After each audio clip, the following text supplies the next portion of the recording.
Hello everyone, I'm Jacob, Community Manager for Paradox Studio Black.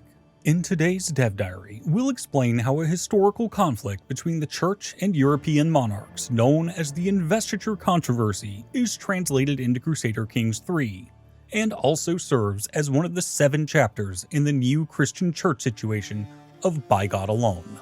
Your feedback from earlier Dev Diaries regarding this subject has been especially helpful, and we thank you all for your valuable contributions and suggestions. Now, let's move on to what has been in the works. A significant update is the new conditional clerical appointment doctrine adopted by Christian faiths at Game Start. Under conditional appointment, neither secular rulers nor the clergy need permission to appoint clergymen within their jurisdictions, and either side can act on a disagreement immediately. Unlike the existing appointment doctrines, conditional appointment lets both sides make these changes at the same time, reflecting the chaotic atmosphere surrounding clergy appointment within the historical period of the game. As a secular ruler under conditional appointment, you can appoint a new court chaplain or the archbishop of the clerical region over your realm directly without petitioning anyone. This stands in contrast to spiritual appointment doctrines, which route these appointments through other interactions. Changing your court chaplain under conditional appointment works exactly the same as how it already works with the existing temporal doctrines. You simply click the button on your council member and appoint a new one from the list. As expected, doing so lowers the outgoing chaplain's opinion of you and triggers catalysts pushing the Christian church situation towards the Investiture Controversy and Saeculum Obscurum chapters. Replacing a clerical title holder carries heavier consequences than replacing a court chaplain, however. Doing so applies the meddling in clerical appointments modifier and a larger opinion penalty with the replaced archbishop. And it lowers every clergy member's opinion of you for a decade, on top of triggering situation catalysts.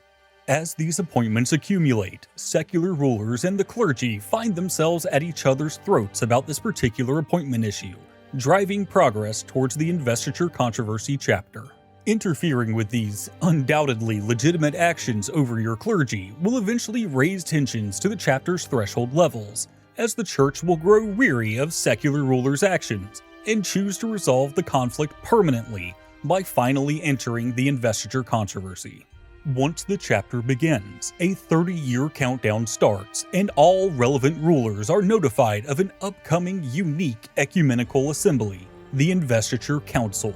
It's a special version of the existing ecumenical council, but instead of discussing changes to tenets or doctrines, all clergy are expected to participate and vote on whether Christendom should uphold the spiritual revocable doctrine or be forced to accept the temporal revocable doctrine.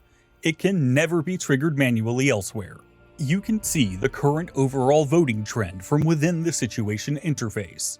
This allows you to monitor whether your efforts to sway or preserve votes are effective, and whether the tide is turning as planned. We're also considering showing more precise figures here, so this may change ahead of release.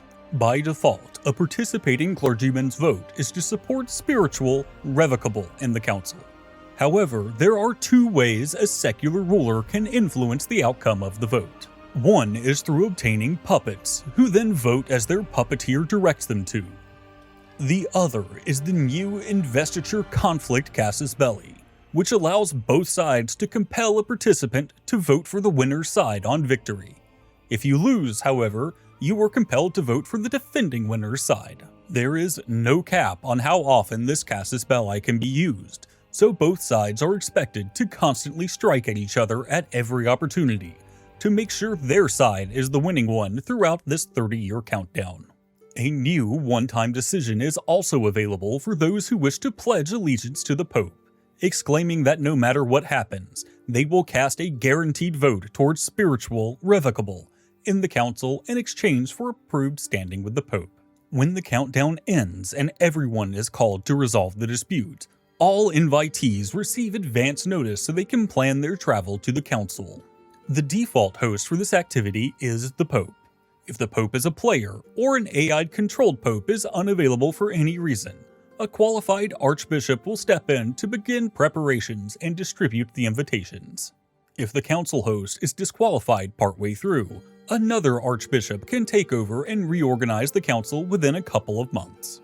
The debate phase itself is deliberately quite simple because the vote-changing mechanics resolve during preparation across the 30-year countdown, meaning the participants arrive with their positions already decided. There is one notable exception to this, however. If you have some piety stored up, you have a handful of chances to sway your opponents and turn the votes in your favor before the votes are completely cast, ramping up in cost on each consecutive attempt. If you're backing the side with fewer votes, this sway is a combined diplomacy and learning challenge. Ultimately, however, democracy prevails, and the side with the most votes enforces its preferred clerical appointment doctrine, resolving the question at the heart of the investiture controversy and ending the chapter. If temporal, revocable wins, the situation shifts to the fragile unity and stability chapter. If spiritual, revocable wins, the most likely outcome, the situation moves to the reform chapter for the church's benefit. No other chapter can be entered from the investiture controversy. Previous discussions on this topic have highlighted the concern that secular rulers have limited influence over the appointment of court chaplains or archbishops, and this has been acknowledged. We have taken notes on these points, and these updates aim to reflect that genuine conflict between the Crown and the Church in Crusader Kings 3, especially in one of our most important situation chapters. This concludes our coverage of the investiture controversy. And with that, today's Dev Diary comes to a close. As always, thank you for watching, and if you want to stay up to date on everything Crusader Kings 3, then please like the video and subscribe to the channel.